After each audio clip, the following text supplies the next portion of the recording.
This is the Ecuadorian Embassy in London, where Julian Assange, the editor and founder of the website WikiLeaks, has been given asylum by Ecuador. The embassy is in a very posh section of London next to Harrods department store, which you can see directly in front of us. The embassy is being patrolled 24 hours a day by the London police, who will arrest Julian if he steps outside the embassy. People gather across from the embassy at 4 in the afternoon to give support to Julian, and whistleblowers in general. Every time we are in London, we make a special effort to join the support group and talk with other supporters. During our recent visit to London in May 2014, we captured some thoughts by supporters who told us why they feel whistleblowing is so important in a democracy. Yeah, we're here in front of the Ecuadorian Embassy in Hans Crescent, and we started this vigil the day after Julian Assange went into the Ecuadorian Embassy to seek political asylum.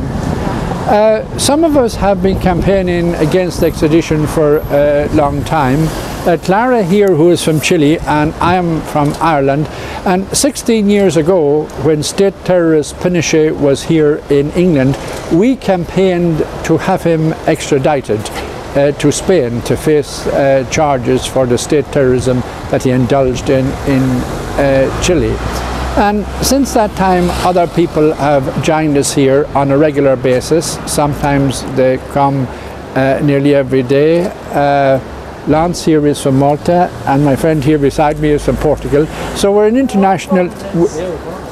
We're an international group, and what we are concerned about is we're concerned about Julian Assange being extradited to Sweden, because we really believe that that Sweden will extradite him onto the United States of America, and we don't want him extradited to the United States of America because the United States of America keep people in solitary confinement, and we think that that's inhuman and is degrading treatment. And if that treatment was meted out to prisoners here in Europe, I do believe that the European Court of Human Rights would say that it was inhuman and degrading. We're also opposed to war.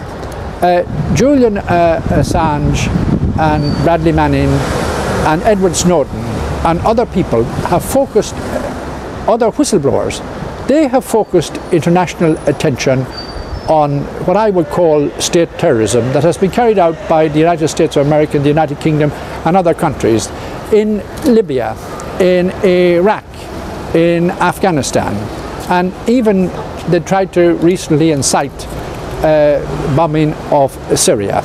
So we're also opposed to war, and whistleblowing is something which is noble, because here in England we had, about 25 years ago, we had a disaster at a football stadium called Hillsborough, where 96 people were killed.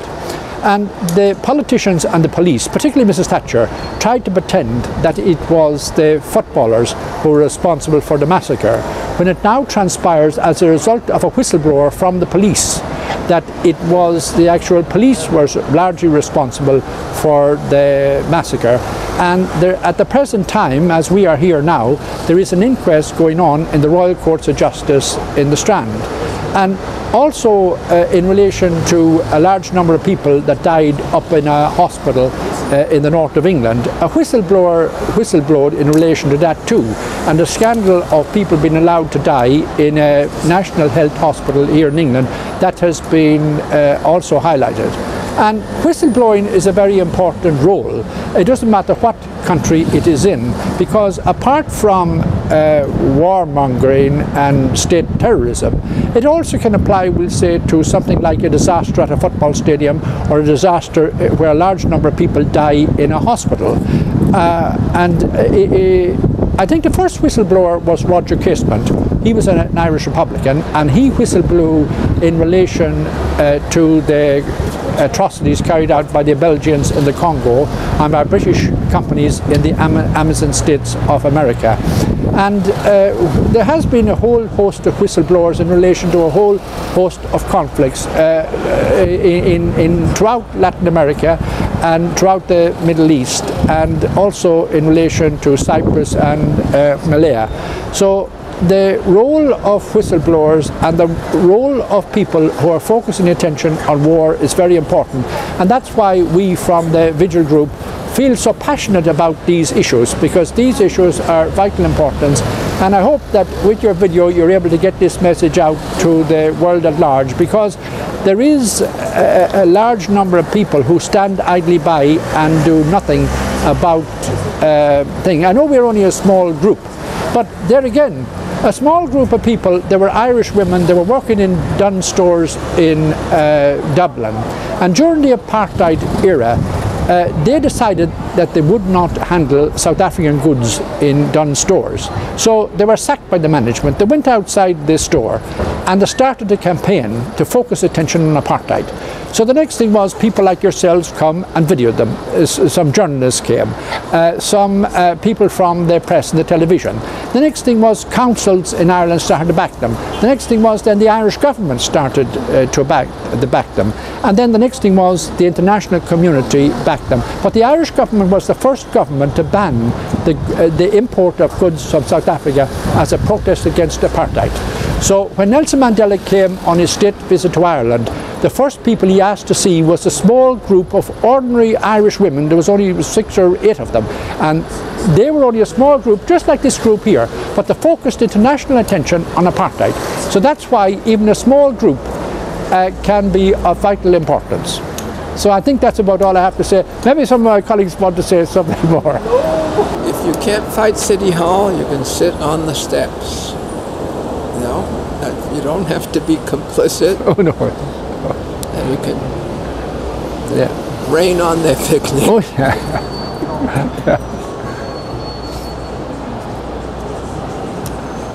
I'm Diana Coleman. I'm a doctoral candidate at Arizona State University in the School of Historical, Philosophical, and Religious Studies. I work on Islam in global context. Specifically, I work on Guantanamo, which is part of the reason I found my way to the Ecuadorian Embassy. Been coming on and off for a year to support the Assange group when I'm in London. I support whistleblowers fairly well across the spectrum, across the board. So I've written papers about Chelsea Manning, also Ed Snowden, and so of course this is so important to be here. My work on Guantanamo has taken me into the WikiLeaks files, but also to spaces around the world to talk about what the United States is doing at Guantanamo. And in about a week, I'll be joining a group at the Parliament in the House of Commons, and we're going to once more push the British government for the release of Shakir Ahmar. And the U.S. has held Shakir Ahmar for over 12 years. He's a British resident, and he has a British wife. He has 4 children here, the youngest of whom he's never met. He's been cleared twice for release or transfer, and both by the Bush administration and the Obama administration. And we'd like the British government to push the U.S. government to do the right thing. There is some belief that the reason he hasn't been released, though he's been cleared twice, is because that he witnessed some abuses, torture by British M5 while he was either being held outside in Afghanistan or held in Guantanamo.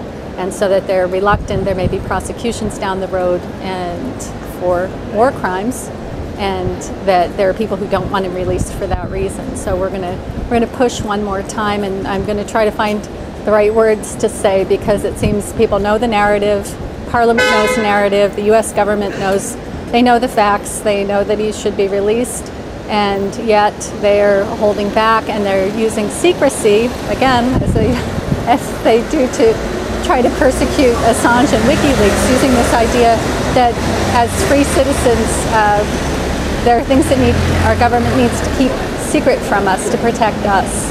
So anyway, thank you. Thank you.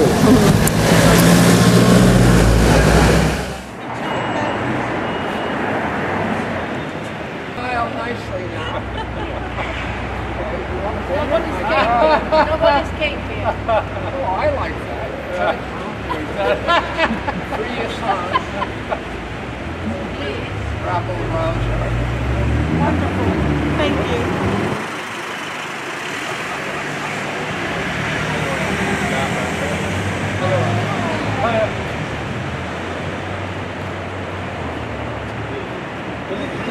You'll be on YouTube. But you're afraid. Oh, no. It's all. You found them then? You know, to be honest, I don't need it much. Well, no, he supports Monsanto into Africa. And to help the people, to stop them producing more people. Oh, yeah. All right, yeah. So I guess I'm a tourist from Sweden. Actually, me and my friend were looking for the Ecuadorian Embassy and found it. I think I don't like war. I think killing is wrong, and I think WikiLeaks is doing a good thing, and arresting Assange is, I don't know, it's just weird. It feels like there are bigger powers behind this, and I don't believe that the rape story from Sweden is, I don't know, free Assange.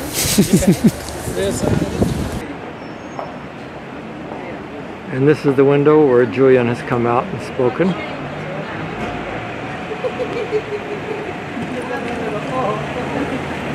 That's the entrance to the embassy.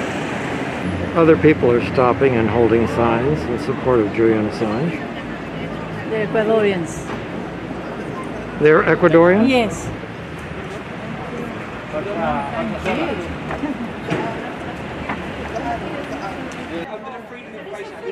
This officer is very friendly. They're all very friendly. We've talked to them, and it's kind of a joke.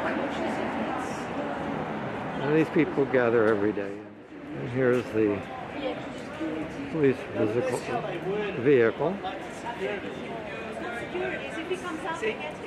That's the reason why I don't really take this. Now, Ted stays something else. It shows that England doesn't have an independent. It shows that England doesn't have an independent. It's the American rules. from America. You're It's very clear. Does any country have an independent press? Well, it's something else. We went to Namibia, and we were told that Namibia has On that note, I'm going to go across the road. okay. Trouble. And of course, I was just going to say, I need my job. We'll let you know.